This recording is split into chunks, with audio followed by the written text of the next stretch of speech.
We are live. Right, all right, all right. Yep. So we were gone last week, taking a little break for Memorial Day weekend. Did you do anything exciting, Sarah? I went to Six Flags, so yeah, I rode a bunch of Oh, rides. really? Nice. Yeah. I passed by Six Flags, but didn't go What? into Six Flags. Yeah. Yeah, I went to go visit some family and friends up north, so I had a couple of barbecues. That was a lot of fun. Filled up quite a bit. So, um, so this week we're back, but next week we're going to be on Sundays at 7 p.m. Pacific Standard Time, where you can watch us live. As always, you can call us at our number 619 Thank you, Sarah. There we go. Um, so you can interact with us on the show, tell us what you think about what we're talking about, join the conversation, and have fun with us. So we have some interesting topics that we're going to talk about today, and we're going to start with our first topic, which was kind of interesting considering what has happened in the last couple of days with the school shooting. And that was in UCLA, I believe, right? Um, oh, I lost sound with Sarah. Oh, no. Oh, there you are. Um, yeah, you're back. So it was UCLA, right? Yeah. Okay. And then with after that, we had a little incident with a certain individual in Miami who decided to break into a house. The owner of the house, in my opinion, rightfully so, defended their property and shot the the wannabe burglar and shot him dead. So we got a video to watch with that, but really quick, I wanted to kind of talk about gun control a little bit, what at least I view is going on and what I think about it. And basically, so we have, left wing or right wing or whatever you want to call it, conservative liberals, and they both differ on what they believe the Second Amendment actually means and what rights do people have as far as guns and other weapons and how we should kind of control that. Well, if you talk to a libertarian, they say there shouldn't be any control whatsoever. The Second Amendment is pretty straightforward. You have the right to bear arms, and that's the end of it. You have some people that are more towards the left that believe that nobody should have guns, or the ones that have guns have to go through a bunch of stuff to be able to be allowed to have guns. And we all know from anywhere else in the world that really doesn't stop anything. People somehow manage to get guns in the black market, and it doesn't really stop any crime. So that's my little rant on that. What do you think, Sarah? Well, I'm gonna start out by saying I love guns.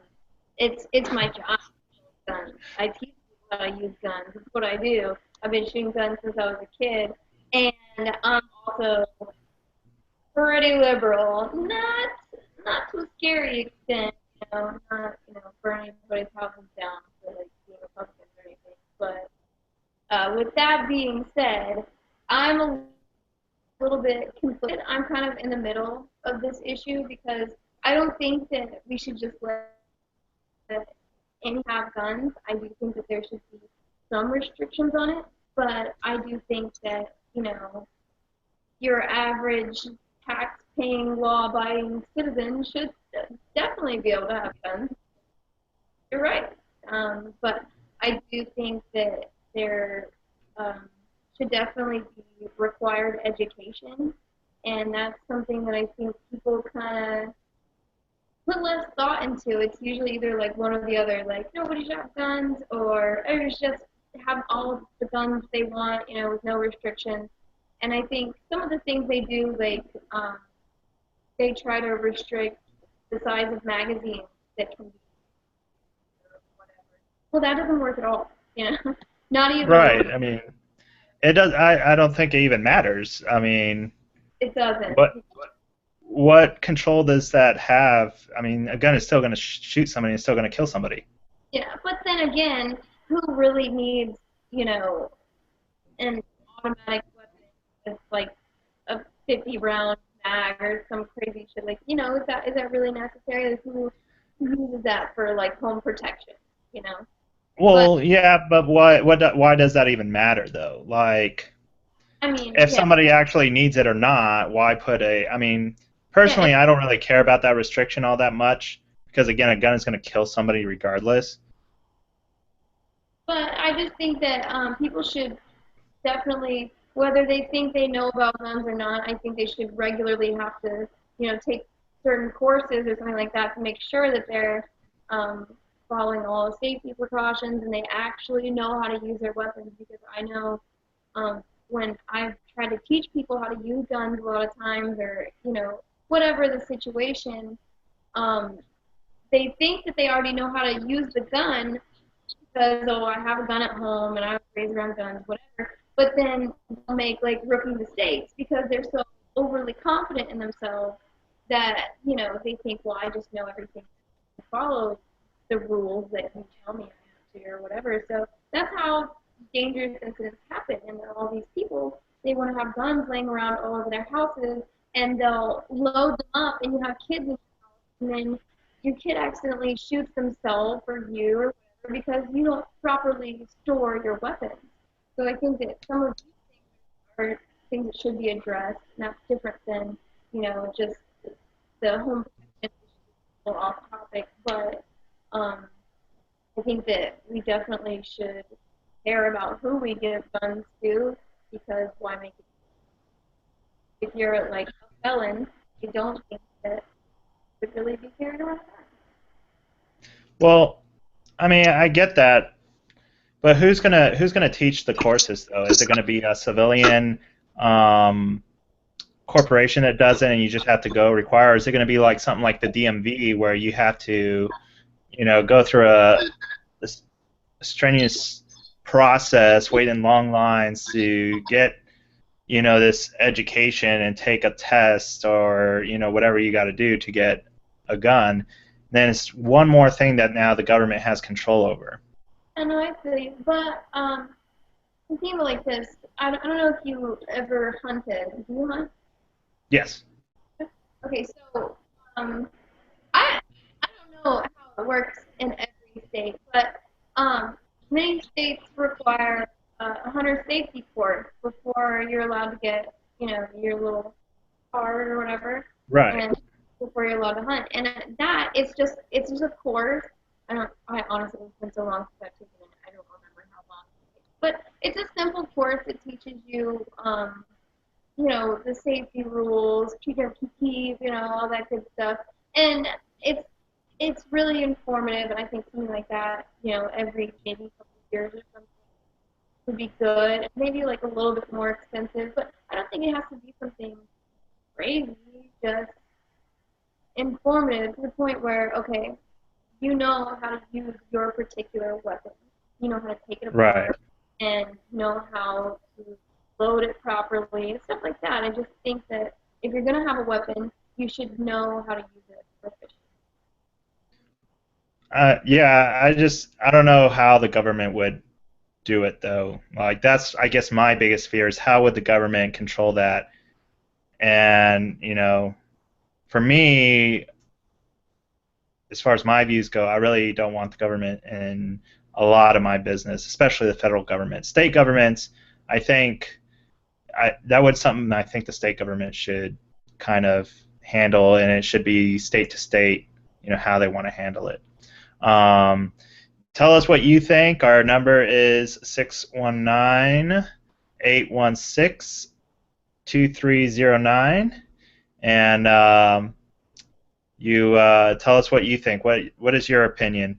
We're gonna go ahead and watch that video that I was talking about.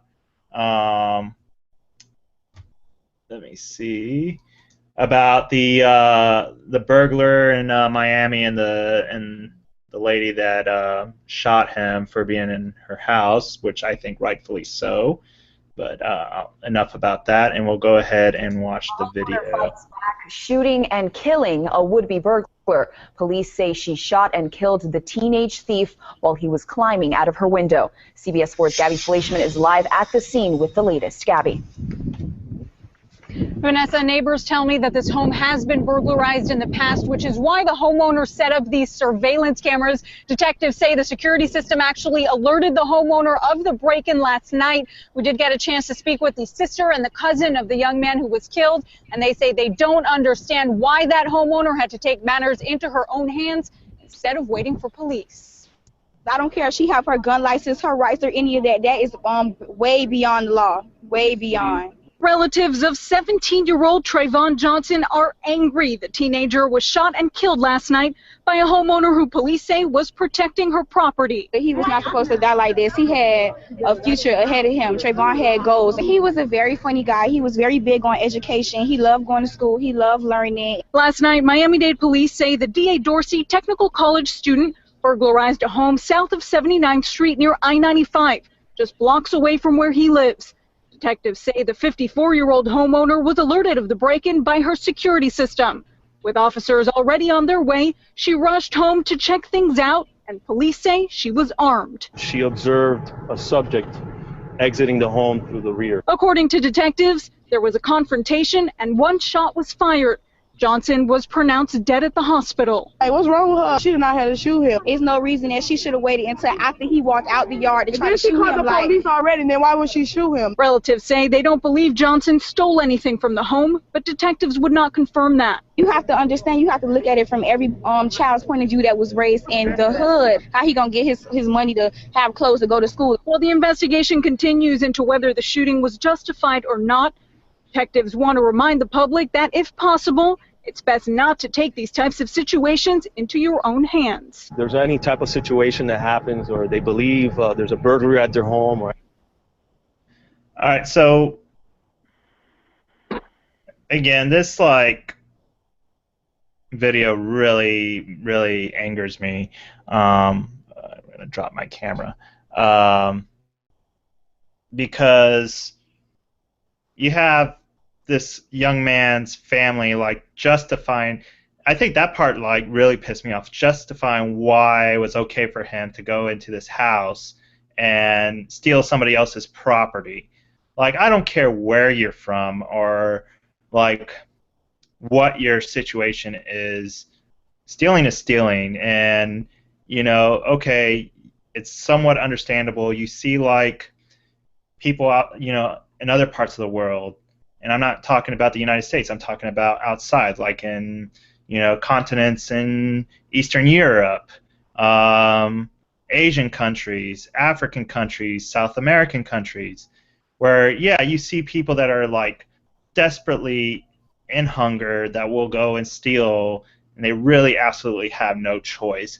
But here in America, in the land of the free, where there is so many programs, so many ways to get what you need without having to go into somebody's home, break into somebody's home, and steal their property. It's just, there's no justification whatsoever.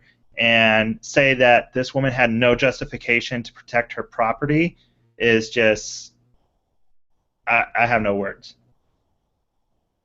Well, there are a couple different ways to look at it. First of all, you have to recognize, though, that this is a grieving family, so they're going to be a little bit irrational, as anybody would.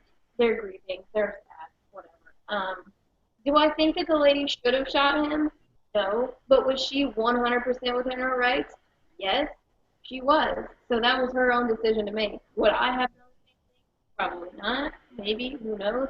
Depending on the confrontation that they briefly, Right. no idea what happened. But I mean, I can see where they're coming from with, if he's already leaving the house, why would you? Well, I mean, it's still her right. Either way, it's her right. You can call the police or whatever, but that doesn't mean the police will ever catch him. And I mean, it doesn't mean, especially if you live in the hood, like, how long do you really think that it's gonna take them to get there? Like, they just don't respond that quick in the hood. It's an unfortunate fact. But Yeah, well, there's too much going on already. Like, yeah, and any kid in the hood knows when you go to break into somebody's house, that's the risk that you take, and it's really unfortunate. It's really sad that that happened, and he may have been a good kid just doing what he knew how to do, but he knew the consequences, he knew that that could happen, so he took that risk, and it sucks, but that's what happens when you break into well, and I know I'm going to get it. I'm going to see it in the comments, and I'm going to get messages and whatnot saying that I'm a bigot or whatever. But, like, kind of going along with what you said, somebody that's raised in a hood knows that that's the risk that they take, and, you know, I mean, that's the risk that they take every single day in those kind of neighborhoods. Like, you can be walking down the street, and you're possibly going to get shot. And again, I know what's going to happen. People are going to get on the comments and say, "What do you know about about the streets or about the hood?" I, I've been around it. I lived in like a bad part of Chicago before, so and I hear it all the time. I get it that me personally, I probably didn't have to have any like personal experiences where I was in any of those situations, but you hear about it. And the thing is, a lot of these times, though, these kids will get shot by a gun that was not registered, you know, or that was stolen or bought in the black market.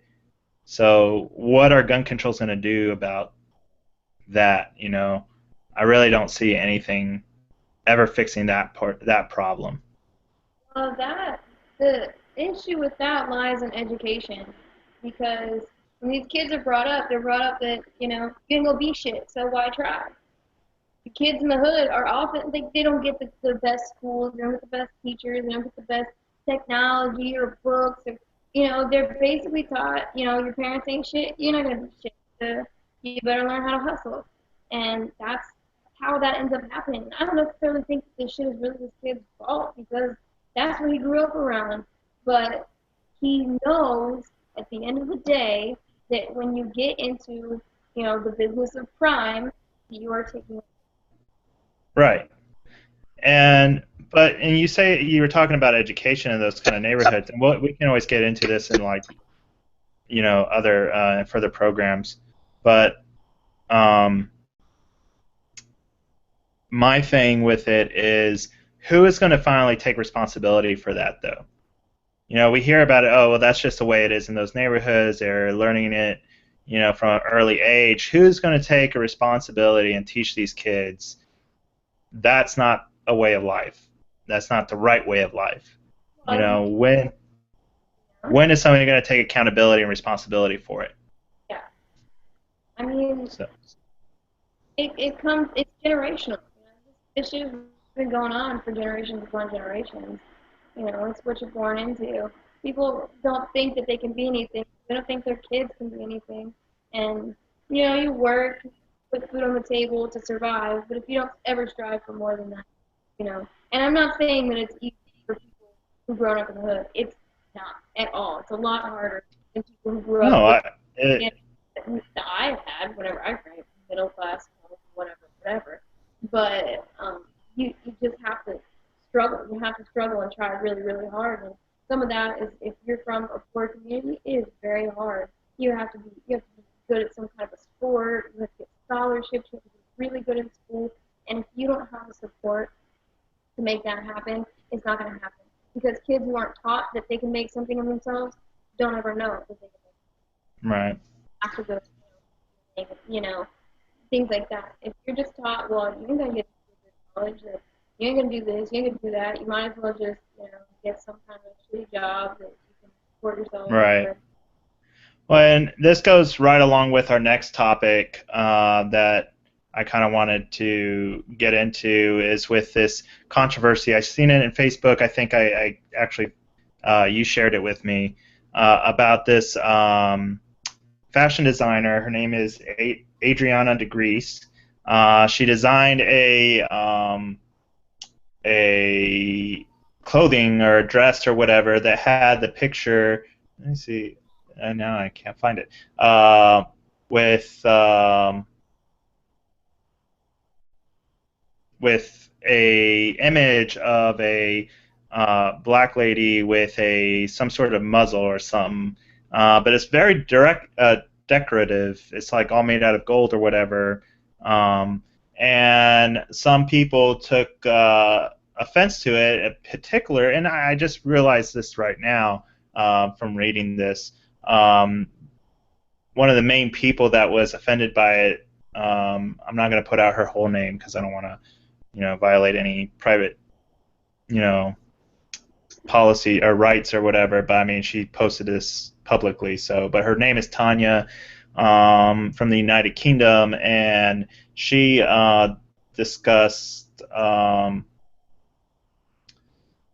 she was one of the main people that complained about this. And Adriana actually responded to her saying, "I didn't mean anything by this other than what that shirt represents is a saint that is highly not worshipped, but celebrated in Brazil by Catholics, and that's all it was. It wasn't anything. And as a matter of fact, this saint, Saint Escriba Anastasia, represents woman's strength and resilience. So she actually meant something good by it, and a lot of people that don't know about other cultures took it as an offense and took it as racism and made a bigger deal than what it had to be. And I know the comments are coming after saying that. it came from what it describes in the post is it shows a picture, a drawing of a slave woman who had this, it's like a muzzle, and I think it made it hard to breathe. You couldn't swallow. It goes up across the face. It's very restrictive, and it's a form of torture. And that was something that they did to, I think they said house slaves that misbehaved or spoke out, whatever. It was a form of torture. And Right. I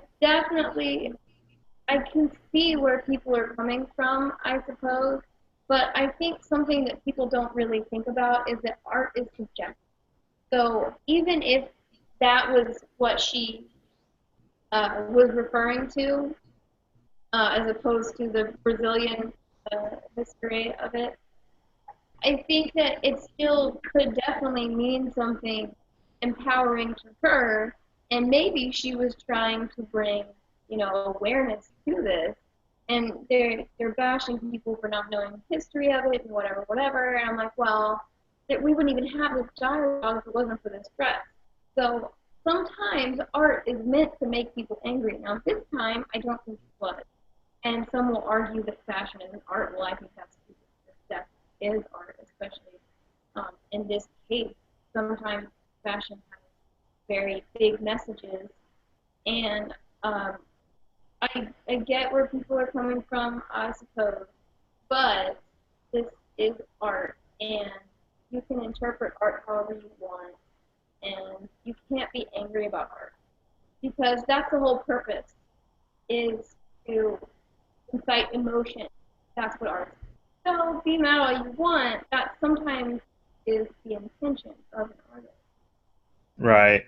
I put up the the picture up so for people to see, and you see what appears to be a woman with a muzzle made out of metal with a collar and whatnot, and that's what they were talking about, or what you were talking about, that was used for house slaves as a punishment. And this particular picture here is a woman from a book, I believe. What was on the description? And talking about this method. And then, I mean, if you go over and you look on the other side on this dress, you can totally tell that this. It's the same device for sure. Yes, and it was used also in other parts of the country, or other parts of the world. And this person, they put it on there, I think, and you see this image in Brazil. I've seen other pictures I was looking up when I was doing the research. They show this saint. This is actually a lot, you know, um, I don't want to say prettier picture. I don't know how to explain it. It's slightly different from what I've seen on the internet, but in the same premise. And basically, what it was is this saint. She became a saint because she was like a person that kind of represented Christianity, represented human rights, and she was punished for it. And that was the method of punishment, I guess, or some of the method of punishment that they used on her, and then ended up being killed or martyred. And that's what they wanted to represent, is showing like, this woman who went through all that, she did it for a pride, for other people's freedoms, and showing strength and resilience. Um, See, like, I think Two different pictures. I mean, it's strength and resilience, It's, I don't know. I see a lot of beauty in it, to be honest, because although it's a terrible history, it's meant to show the strength of these women. And, we shouldn't just censor all of these images of these, like, very strong women who they tried to silence. So right. I think the look of determination on that woman's face and anger is just proof that, these are meant to be strong images of strong women and not just like, oh, look at this submissive woman of color. I don't think Right. it's not meant to look like that. They're not submitting, either one of them. So, And here's the other thing that I kind of realized, thinking about it, is on this picture. Um, if you go to Brazil, it's pretty. I have to look it up. I don't want to say anything out of context or like that's not factual, but I'm pretty sure that in comparison with the United States, Brazil has a lot more. I don't know what you would call it in Brazil. Brazilian Africans, African Brazilians. Um, are they African? I feel like it's probably just Brazilian. I'm not sure, but like, Are you talking about black Brazilians? right, black Brazilians. There's a lot more than they have in the United States, and it's almost like, an equal with, the other races that are in Brazil. And I, I don't think if you go to Brazil and they see this, they wouldn't think anything of it. If you go to Spain, they see this, they wouldn't think anything of it. If you go to, anywhere else besides the United States or apparently the United Kingdom, nobody really got offended by it. And, I think that just shows that maybe there's a problem with us in the United States. And, you know, as far as I do believe, oh, that was the other thing. I do believe there's a big issue in the United States with racism, right? And where President Obama came out, I didn't get to watch the whole thing, but I heard him talking about how, mocking reverse racism.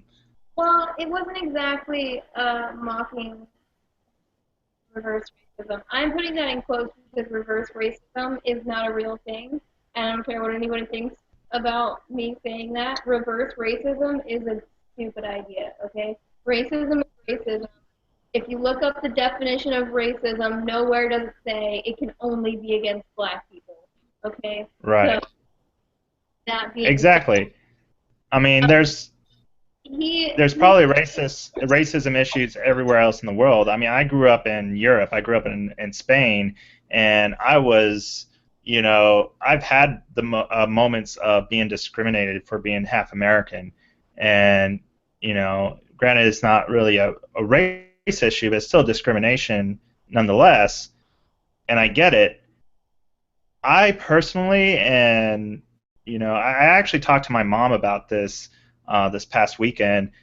I personally do not believe in labeling people as races. Like, I don't get what's the purpose of it. Why do we need to race or label somebody black, label somebody white, label somebody Latino? You know, well, what's the there's purpose of it? make a really good point because if you really look into it, the term race is an illusion, basically. If you do a little bit of studying on it, race isn't really real. It's just colors, and our perception of race is determined by society, just like the one-drop theory. So, say you have one black person in your family, you're automatically black. Well, you're not really black. You're some form of tan, probably, but your label is black. Well, that's Right. like that doesn't make sense. Race itself is, I mean, anybody can believe that they are or are not any race. It's at the end of the day shades of gray. Also, Yeah. but beyond that, um, what he was trying to say, he sort of stumbled. He went to say reverse racism, but they kind of took it back a little bit. He was like, maybe I shouldn't say that, but it kind of already come out. He basically said that he doesn't understand how people think that that uh, reverse racism is just as bad as regular racism or whatever. Whereas what I think about it is, if we're constantly making these assumptions about each other, it doesn't matter which side does it more. We're creating inequality. Right. So whether it's against black people or white people, your preconceived notions about how I'm going to act or what I'm going to think or what I'm going to do because I'm white only serve to separate us. Just as my preconceived notions about what a black person or a Latino person or what the fuck ever is only going to separate me from them. So if we could just stop putting labels on everything, stop trying to make something racist that may or may not be, and just be cool with each other. Because maybe one person is racist, but maybe their brother or their sister or, their family member or neighbor, maybe that person isn't. And it's detrimental to society to assume that they are, because it only keeps away from each other. It only keeps these, um, I don't know, racist ideas and this stupid stereotypes going. Because maybe one person did do something racist, right? Well, now you project that racism onto everyone else, and then you thinking I'm racist makes you racist because you don't even know me. So it turns into like this weird, terrible cycle, basically. And it's, if we could all just be cool, just chill out. Yeah, I mean that would be a perfect world, and we'll probably never live in it. But I I think, totally agree. I mean, I hate, and in the conversation with my mom came up because she was telling me, why don't you, you're part Native American, why don't you register? And I was like, I don't. Why? Why should I register in something? Why should I put a label on myself? I don't need it. I don't need to get registered as a Native American. You know. Um, but it just is what it is. For me, I think this situation with this dress it's whatever. Adriana DeGrease did apologize and,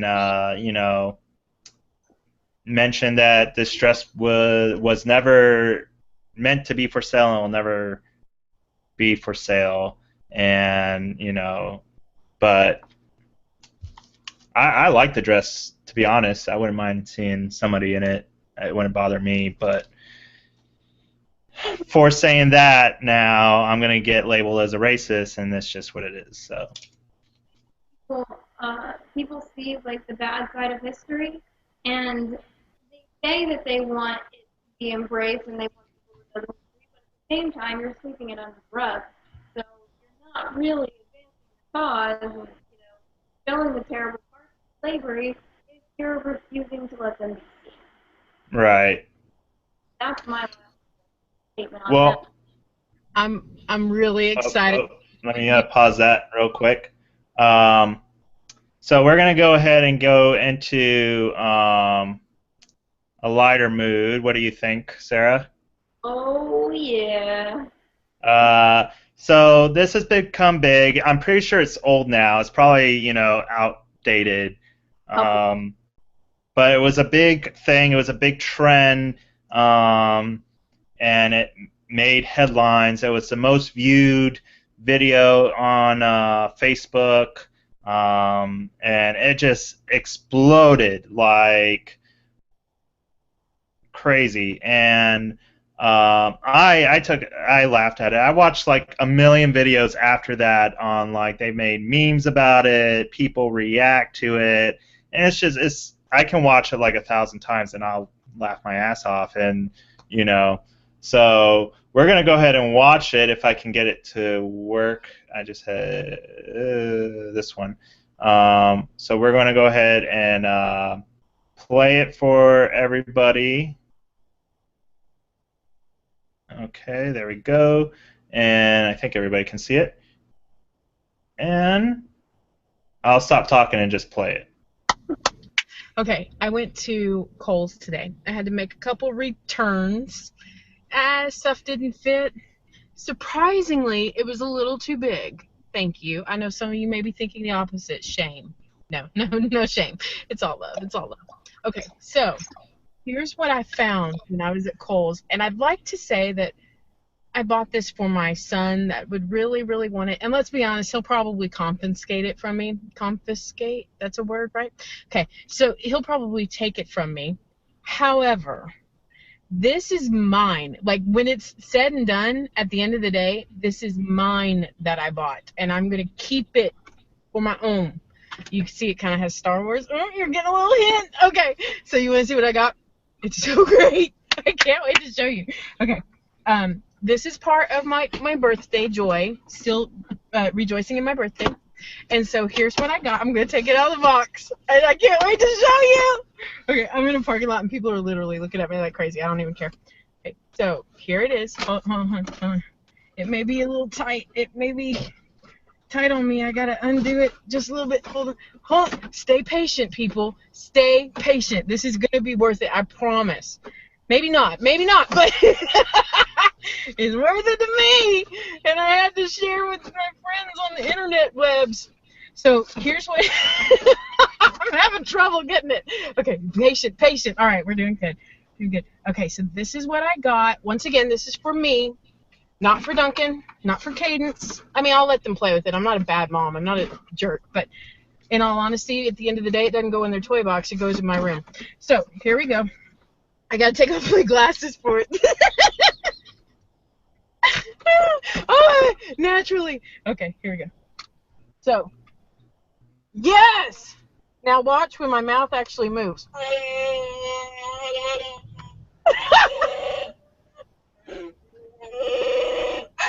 not me making that noise, it's the mask! Here, listen.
I kind of want to drive around like this.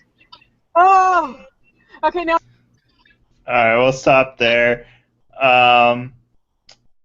Man, You know what I love about this? I just want to like throw this out there really fast. The video that I watched did not have the sign translation. yeah, Uh, that was the only one I was able to find that was for fair use. But I love how animated that lady was about her signing. Like that's yes, that wow. was awesome. There's like a million videos of this, and like all different memes, and it blew up, and she's been now on all these shows. Good Morning America. You're more than welcome if you watch this. Come on our show. We'll be very happy to have you on. Did you see the And one where Chewbacca puts on the mask of her? And Chewbacca's laughing and it has like her voice laughing coming out of it. yes, it was Oh, awesome. Um, it's great. I'm just so surprised at how like day-to-day people, are able to like get on online and just make it like they have the one thing that explodes and it makes them famous for a couple of days, and it's awesome. It's something that she'll be able to look back on, something that her family will be able to look back on. Every once in a while probably come back and resurface, like a meme or something will resurface about it, and it's awesome. It's something that kind of puts it's like a not a benchmark. Benchmark is for goals. A watermark in your life. A pretty awesome one, in my opinion. So it was awesome. I liked okay. it. So, you know what I did this weekend though for Memorial Day weekend? I went to watch X-Men Apocalypse, which X-Men. yes, it made me super excited. It was, I watched the trailers on it, and it really did not do justice to what the actual movie was. The movie, like, just really impressed me. I loved it, every bit of it. And I have a trailer that we can watch. We'll watch that real quick. And then I want to kind of talk about it a little bit because there was a lot of things that I think a lot of people were kind of confused about, and it brings up a lot of conversation because it really, I think. Well, let's watch the trailer and then we'll go from there. So let me try to pull that up. Let me pause it real quick because I don't think anybody can see it yet. Oh, All right. there we go. There we go. Now let's go ahead and watch it. Born thousands of years ago. He was some kind of god. I think he's going to rise again. Storm's got this darkness to her. Apocalypse makes her stronger and more powerful.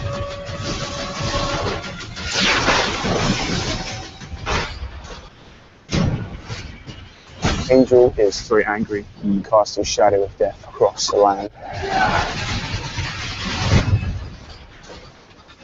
Psylocke is very lethal, and she's not afraid to get her hands dirty.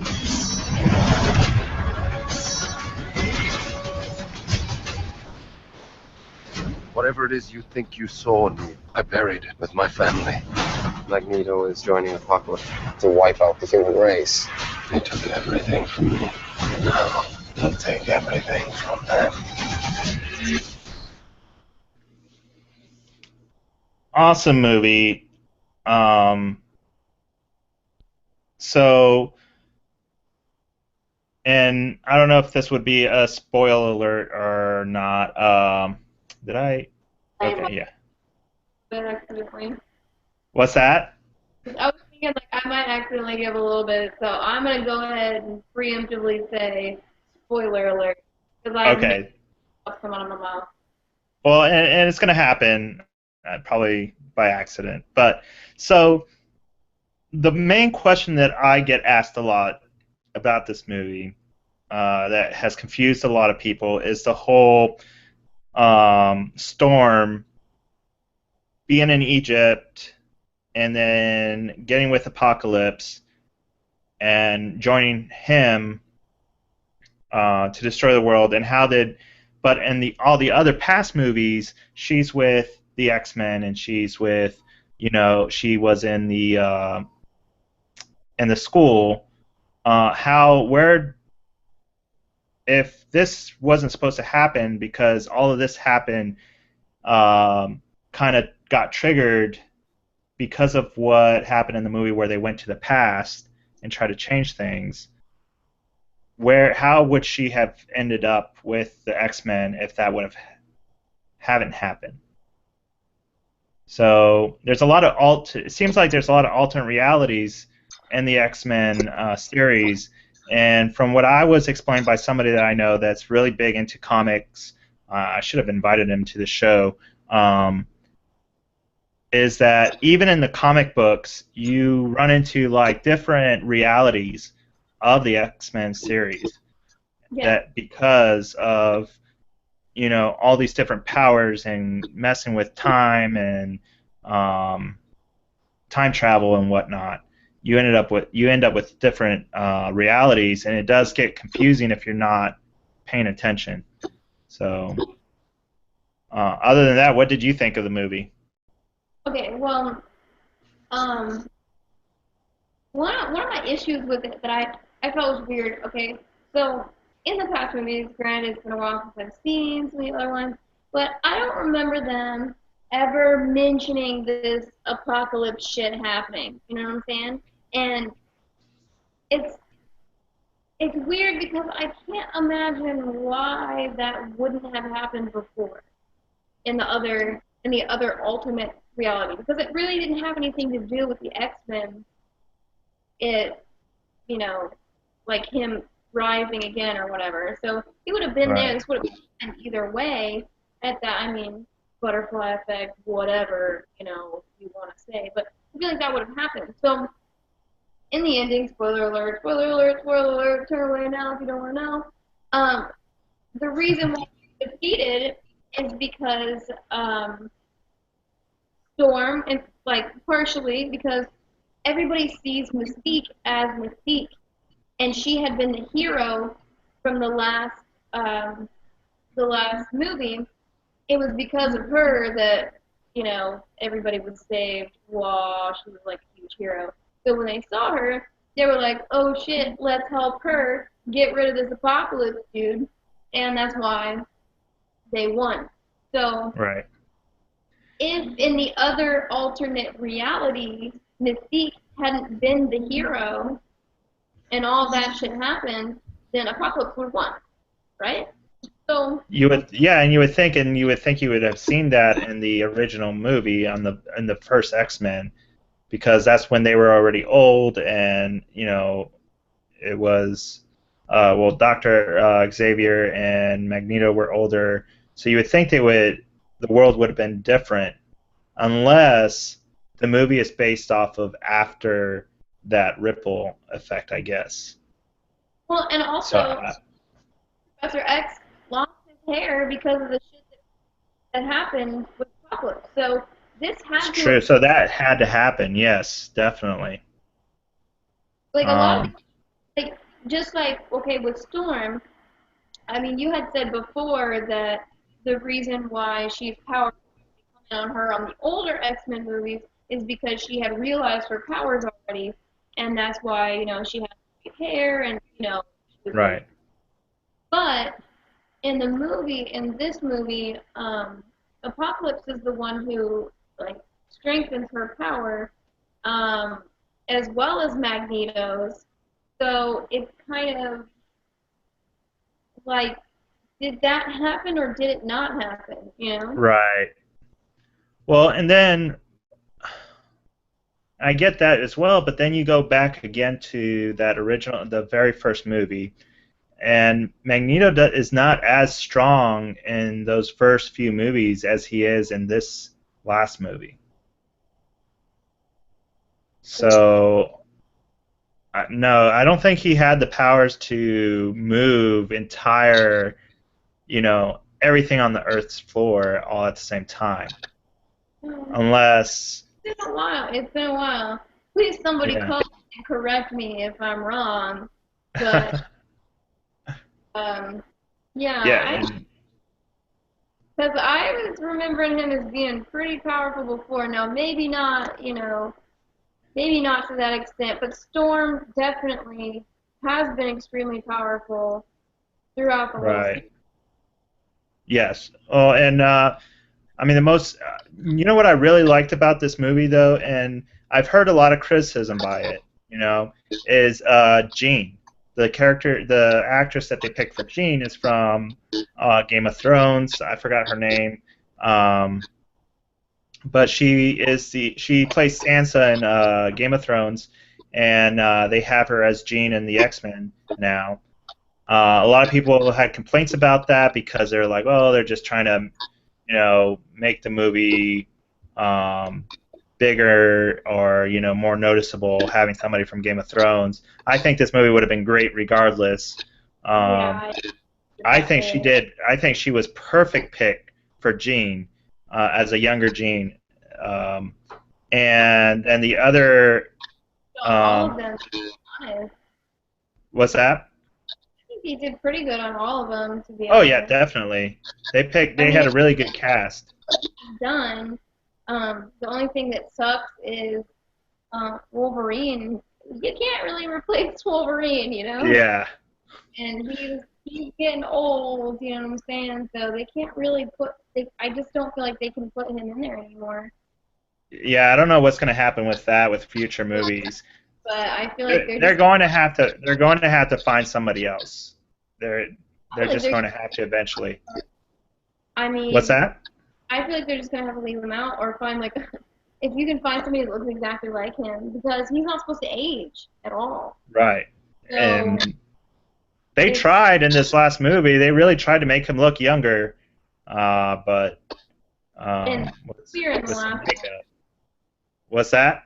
in Apocalypse or Yes, in Apocalypse. you know what? I didn't notice that at all because I feel like it was very short, first off. Right. It was like 2 minutes of the movie. And second off, they covered him in hair and they made it really And that's what they were trying to cover up his age with all that hair. and it was just I was not convinced. I thought he looked even older because of all the shadowing on him and stuff. And it was just kind of like, I mean, I think his X-Men days are over. Yeah, I think so too. He can easily be replaced, but he can't. Yeah. The other thing I was going to say about Jean is if you watch the older movies, I think it was the second or third where Jean really discovers her. It was the third one. Jean really discovers her powers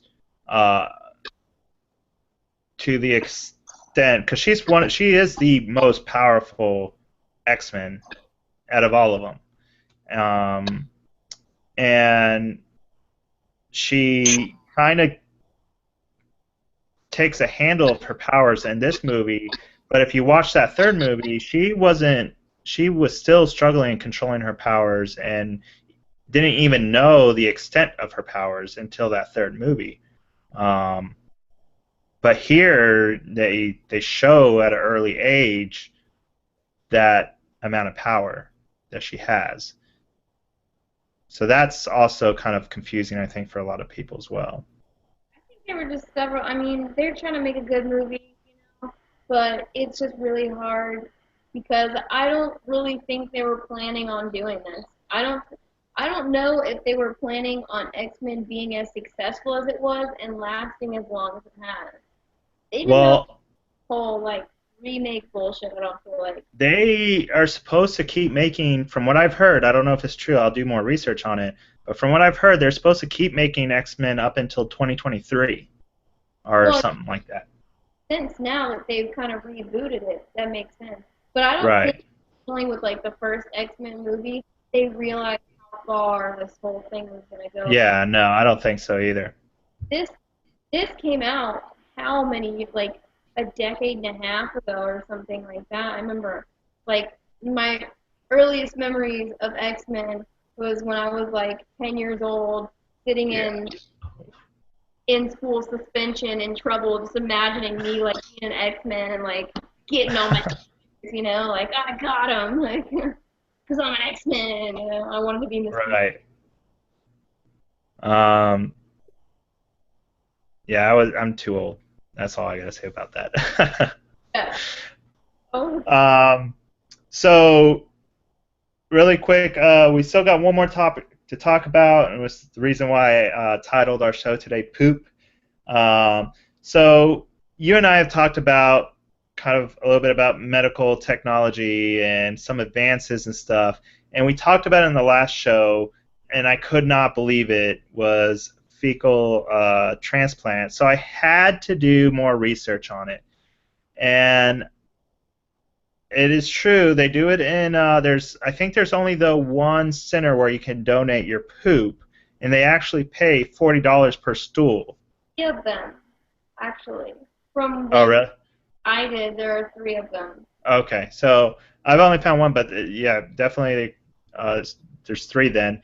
And from what I've learned, they pay you $40 per stool sample, which is wow. I need to find one of those centers and start, but they screen their donors though.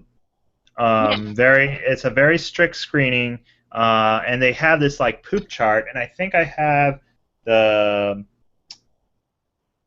maybe I don't. Oh yeah, I do. Okay, so nope, this is not the article that I wanted to share, but I'll share it anyways because this kind of goes into why they do this.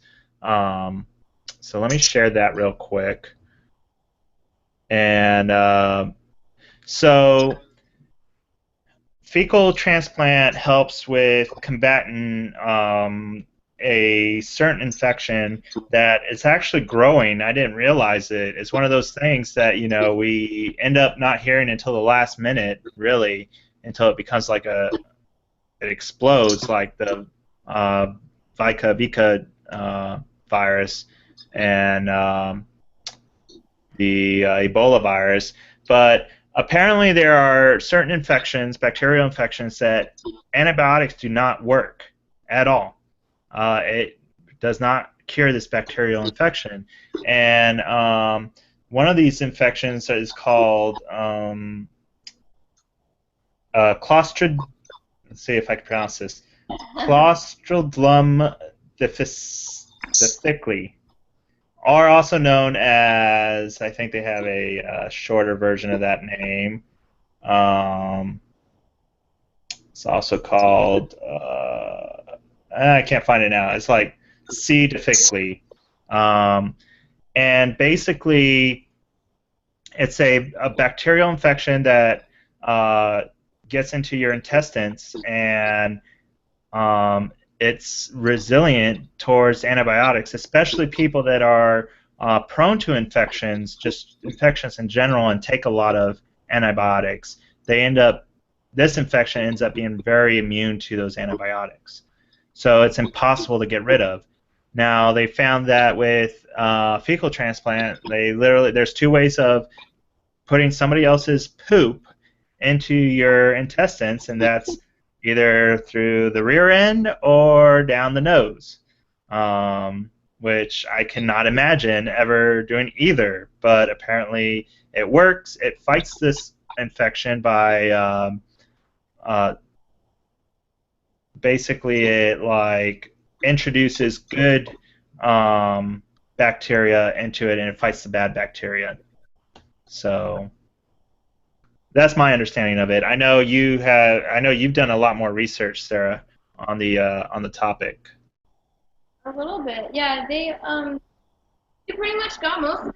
Yeah, there's a pill that you can take, or they will do it through an enema, and they'll basically kind of water it down with like a saline solution, and yeah, and the healthy bacteria is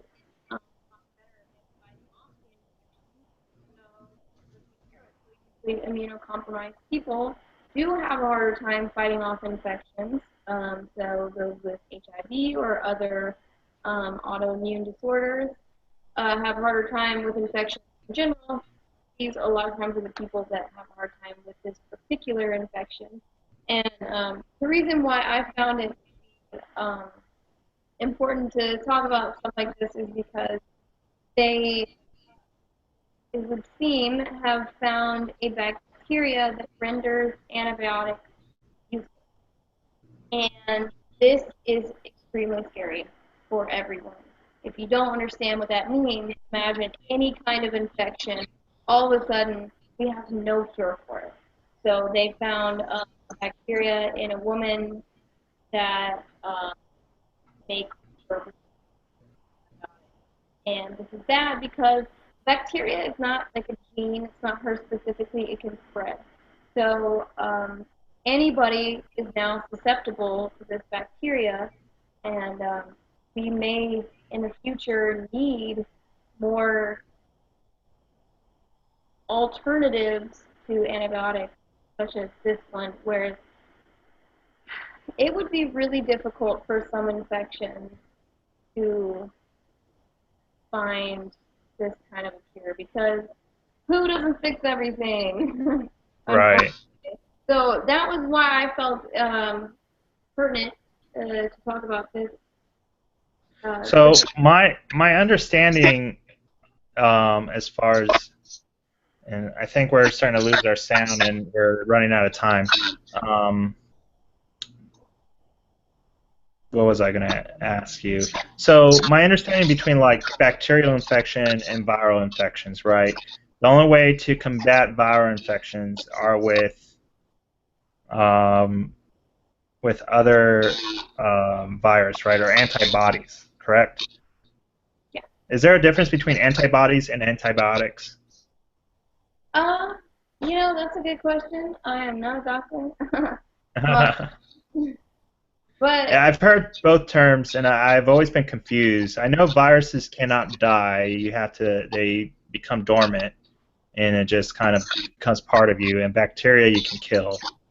it is different. God, science is like my worst subject, to be honest. But Yeah, mine too. yeah, I'm not like super well read at that depth. But as far as viruses go, I feel like viruses you can create a vaccine, that's easy, but to then make antibiotics work again is impossible. We can't just. Right. So if this bacteria is resistant to antibiotics, which anybody who uses too many antibiotics can build up a resistance to them. Right.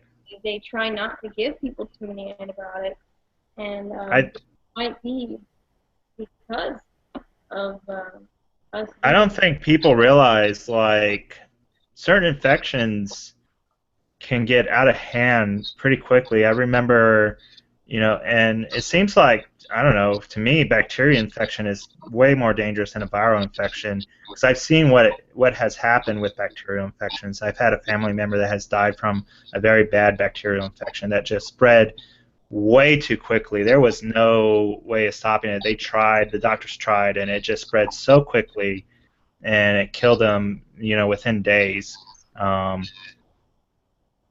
And I think part of it, probably because certain, using antibiotics all the time, it probably built a resilience. So I don't think people realize how dangerous that could be. And from everything that I've heard and done research, doctors say that you should try to avoid using antibiotics only when it's absolutely necessary. Well, I mean, without antibiotics, a lot of things can kill you. The introduction of antibiotics into society greatly increased our survival rate for things like simple things like urinary tract infections, which happen to many women frequently, now would have pretty much no treatment besides like cranberry juice. Only effective up until a certain point. So, right. If we don't start looking into alternative methods for combating infections, we may be fucked. Yeah. Well, that's all we got time for. Leave us comments below about what we talked about. I'm pretty sure there's a lot smarter people than us that are able to tell us a lot more. Please leave the comments down below. Also, you can reach us on Facebook, facebook.com/noshitesgiven. You can reach us on Twitter, twitter.com/noshitesgiven. We now have a website, which I'm going to use a little bit. We'll have contests posted on there when we have them, ways to communicate with us, and other benefits of having a website will be on there. That's www.noshitesgiven.com. Pretty easy to remember. Please come and see us. Remember, next week we start our new schedule. We'll be on live Sunday at 7 p.m. Pacific Standard Time. I almost said Eastern Standard Time. That would have been wrong. Pacific Standard Time. And yeah, we'll see you next week. Have a good night, and see you next time, Sarah.